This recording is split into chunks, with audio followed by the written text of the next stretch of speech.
இன்றைக்கி சண்டேனாவே ஸ்பெஷலாக நான்வெஜ் தான் குக் பண்ணுவோம். இன்றைக்கி காலையிலேயே அப்பா நான்வெஜ் வாங்கிட்டு வந்துட்டார்.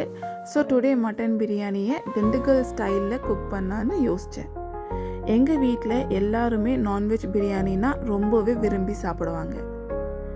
நான் இன்றைக்கி இந்த திண்டுக்கல் ஸ்டைலில் ப்ரிப்பேர் பண்ண மட்டன் பிரியாணியோட ரெசிபியை என்னோடய சேனல் ஷார்ட்ஸ் வீடியோவில் அப்லோட் பண்ணியிருக்கேன். நீங்கள் இன்ட்ரெஸ்டடாக இருந்தீங்கன்னா கண்டிப்பாக செக் பண்ணுங்கள். இந்த பிரியாணியை சீரக சாம்பார் ரைஸில் தான் ப்ரிப்பேர் பண்ணியிருக்கேன்.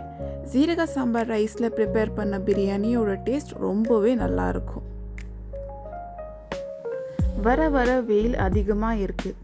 அதனால நான் எப்போவுமே லெமனை ஃப்ரிட்ஜில் ஸ்டோர் பண்ணி வச்சுருப்பேன். கிச்சனில் சமைக்கும்போது இதை குயிக்காக ப்ரிப்பேர் பண்ணி ஜூஸாக குடித்தோன்னா நல்லாவே ரீஃப்ரெஷிங்காக ஹைட்ரேட்டிங்காக இருக்கும். நான் இன்றைக்கி பிரியாணி மட்டும் தான் மெனுவில் வச்சுருந்தேன். ஆனால் ஃபிஷ் நல்லா ஃப்ரெஷ்ஷாக கிடைச்சதுனால அப்பா ஃபிஷ்ஷும் வாங்கிட்டு வந்துட்டார். அம்மாவே அதில் மசாலாலாம் போட்டு பேக் பண்ணி அமுச்சிட்டாங்க. ஸோ நான் ஃப்ரை மட்டுமே பண்ணால் போதும். இது ஜிலேபி மீன். இந்த மீனை ப்ராப்பராக மசாலா போட்டுட்டு நல்லா மேரினேட் பண்ணி ஃப்ரை பண்ணி சாப்பிட்டிங்கன்னா ரொம்ப டேஸ்ட்டாக இருக்கும். நானும் இதை லஞ்சுக்கு ஃப்ரை பண்ணிட்டேன். ஸோ எங்களுக்கு இன்றைக்கி மட்டன் பிரியாணியோட ஃபிஷ் ஃப்ரை தான் சண்டே ஸ்பெஷல்.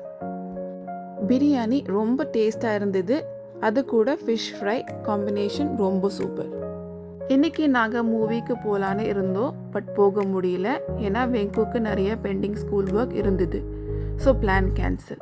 இந்த மாதிரி பிளான் கேன்சல் ஆகும்போது நீங்கள் எப்படி ஃபீல் பண்ணுவீங்க? கமெண்ட் செக்ஷனில் சொல்லுங்கள். நெக்ஸ்ட் வீலாகில் மீட் பண்ணலாம்.